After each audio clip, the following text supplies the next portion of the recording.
Video blog. Car cutting me off. High-speed maneuvers when it's raining. What a piece of garbage. That's an automatic ticket, just like the guy behind me. Here.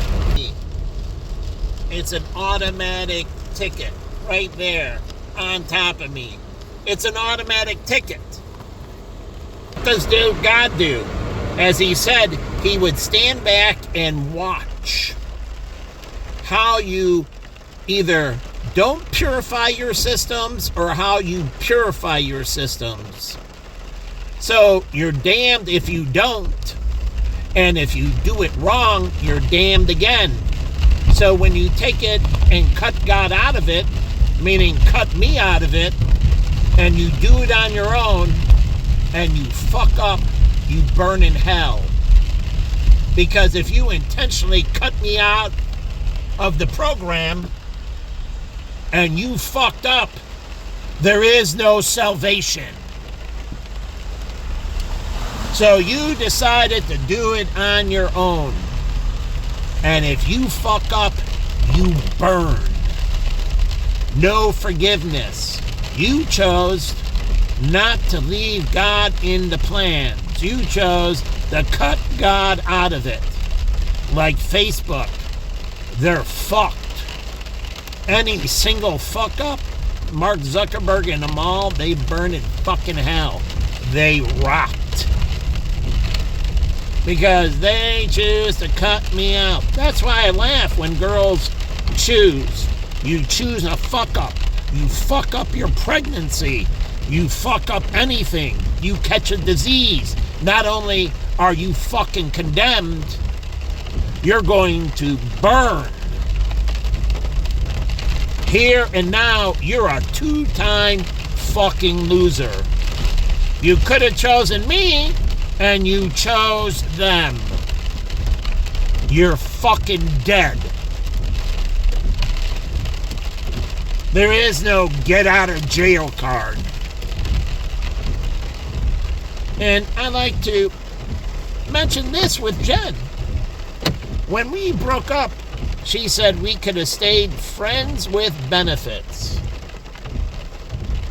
But why do I want friends with benefits?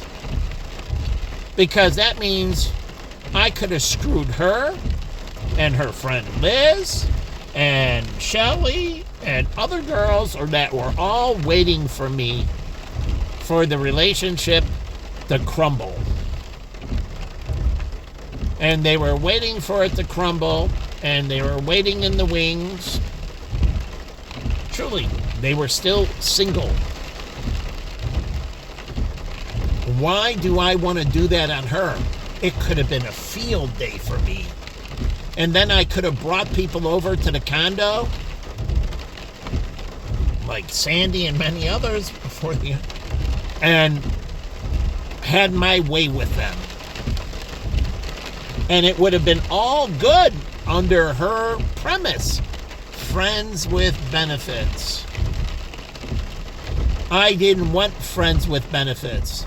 As I didn't want anyone else touching her body but me, I didn't want anyone else touching my body but her.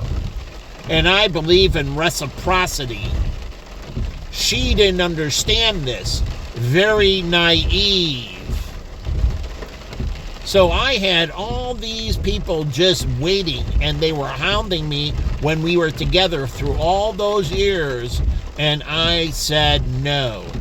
And I continued to say no to them even after I broke up with them.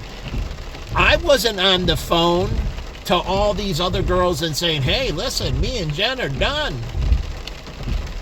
We can start going.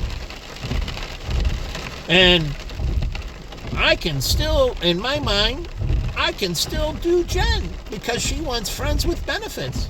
So I can screw all those other women and screw Jen at the same time. I could have had my cake and eat it too. But I didn't want that. I just wanted her. And I only wanted her to touch my body. I wanted exclusivity, and I maintained that. Even with the opportunity that she created, where I have many other people, when that happened, they opened the floodgates. And they started bopping as many people as they could. Well, they bopped the significant other too, because they maintained friends with benefits. We're just friends. We're not committed, so I'm the bang you and I'm the bang them. They're friends with benefits as well. But I wanted exclusivity. She didn't understand. And I sat there and suffered, waiting for her to change her mind, that I wouldn't take advantage of her friends with benefits. That I just wanted her. I didn't want to whore around and make her cheap and bring my penis to many others and then bring it back to her. I just wanted her. That's how much I valued her. That's how much I valued the relationship. Even when given the chance, I denied it. Over and over and over and over and over and over again. She didn't have all those suitors waiting in the background. She had to go out and find somebody.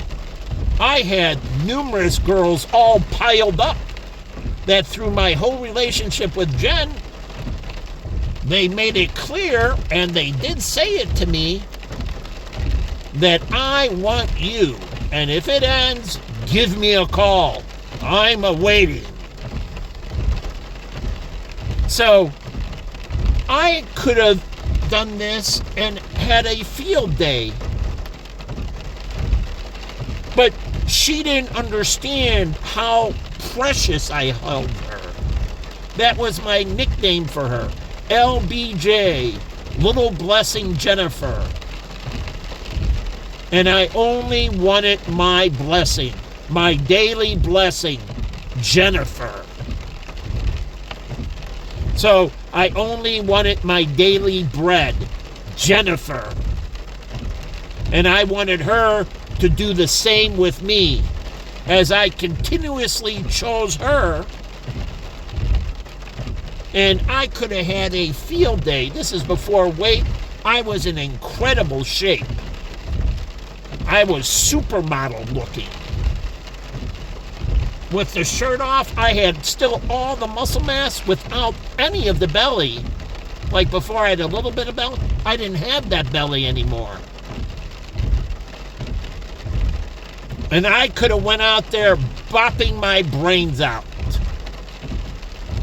Instead, I only wanted her. And I chose her again and again and again. And as I preached to her in our relationship, every day I wake up and then I leave the home. And every day I have to come back and choose you, as you have to choose me. And it's the same thing even when you get in a marriage, that you have to make that choice again and again and again and again. And the choice gets easier when you build up the goodwill. You build up the strength for resistance. So practicing and being good in bed and being good outside of bed, excellence before God, you build up such goodwill with each other that gives you the dome of protection, that there is no reason to ever stray. That I have so much with you, why would I sacrifice that, creating the golden handcuffs in the relationship? It's a golden handcuffs made through excellence and goodwill. That's the excellence before God, creating the golden handcuff. You go with the satanic. And so you're all going, what you've done to me over the last 11 years, he's going to kill you for, and plus the 10 before that, and then my life. This country hasn't built up the golden handcuffs.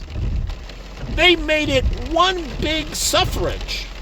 That's why I pointed out Bobby Fischer going to Iceland and many others leaving the country, because the country, instead of building up this goodwill with them, the country decided to punish them. And so they left. Just like the Grandmaster chess champion who was running for president in Russia, who went to Great Britain. The country didn't reward him. The leadership tried to kill him. So Gary had to move to Great Britain to protect his life. And that means he couldn't train other Russians. They lost their intellectual capital. One of the greatest chess grandmasters ever. And he could have installed that in other Russians, mentoring them, setting up youth programs, passing down that incredible knowledge, trickling on down to other Russian citizens, building a base. What is Vladimir Putin trickling on down? Nothing but freaking evil. How to screw this person over, how to screw that person over. His negotiations globally have been an atrocity to Russia. His ability to manage the infrastructure has been atrocity. Mismatching where the water is, where the water needs to be, water purification, sewage systems, you name it, buildings. He's failed them unbelievably. Most places would put that person out and hang them like they did to Saddam. But you don't show that value, and then you enslave me. And this goes to the Exodus story. You can't enslave me. That means you can't destroy me financially. You can't impoverish me. I must choose you willingly.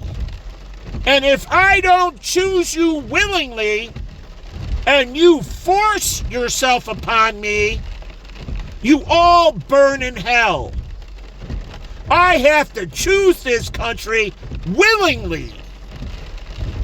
I have to choose to live in this residence willingly. I cannot be enslaved. As I used to drive around Chicago, I am free to run. I am free to make my choice. You can't force it upon me, or you burn in hell. What do you think Satan does compared to God giving free will? And then you play a proxy game, and you shake the legs and tailgate and everything else and torment the shit out of me. And so you don't choose me, you choose to destroy me, to rot my flesh from the inside out. Every day depriving me, shutting down my sexual organs, which there's a knock-on effect.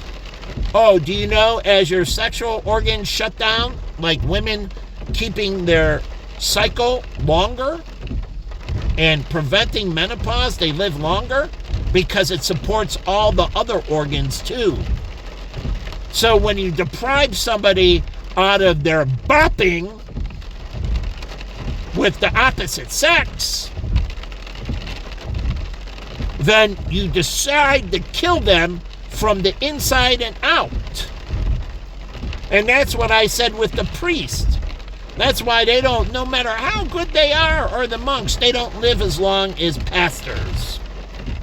And that's the competitive advantage.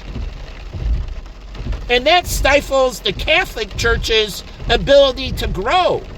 Where the Eastern Catholic Church, they don't have that. They allow them to bop and get married before ordaining, and they know that. So they go out there and find a woman, bop the shit out of them, get married to them, then get ordained, and they're all good. So the Western Catholic Church can do the same thing. Before ordination, you're allowed to get married. Go out there, find a woman. Or if you're a nun, go out there, find a man. And cement the relationship before you get ordained. And if you get divorced, well, that's on you. You can never get married again.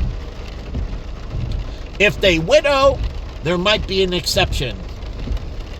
Truly, if they widow, then there's an exception. But if you neglected the relationship in that, and they died early because of some form of neglect or mistreatment, then there's no exception. You have to prove to the church that you did everything to preserve them, and they died of natural causes, not from you depriving them. Then there can be an exception to get married again. But the Western Catholic Church needs to do it like the Eastern Catholic Church. And it used to, but because of corruption in the Western Catholic Church that wasn't there in the Eastern Catholic Church, to be quite honest, the wicked satanic people made the choice. Power-hungry pieces of garbage. So every day you're making a choice with me, and you're showing God what you choose. So if you deprive me, as you took my business and everything else and impoverished me, you're going to die. You took away my free will. And so God will take away yours and burn you in eternal damnation. You will reap what you sowed with me, and you will be condemned and burned immensely. You can't hold me here. I must choose you. As I don't hold you here, you have to choose God. So again, if you're holding me here, you're dead. And that's going back to the premise. I chose Jen over and over and over. She doesn't understand how much I valued, how much I sank into the relationship, how much I purified my choice. And I made it clear to God. Did she make it clear to God? I make it clear to God that I chose her. And I purified myself and made my covenant with God. She broke the covenant. Now I need to find another. But you can't force shit upon me. I must have free selection. You can't say, no, they're above your ability to get them because of their status, or they're a 10 and you're not. Well, if you throw that in there, you all die. So I have to have free selection, as they must have free selection. If I choose Mag Ryan can choose me. The other shit is just bullshit. But getting back to it, she didn't understand that, and she opened the door, and I chose not to take the path. And God takes that into consideration. My unbelievable faithfulness. My commitment to her. Her lack of commitment to me. She perishes. If she doesn't repent, she is going to burn unbelievably. But that's her choice. But God watched my actions and compared it to hers. How hers were shallow, I've never broken a promise. I swear to you I'll never abandon you if you get sick. She did say all that. I am committed to you in this life and the next. Well, she showed that was all fucking bullshit. Selling out to the demons. Selling out to those that are lesser than. The pieces of little demonic filth. So, I'll leave this here.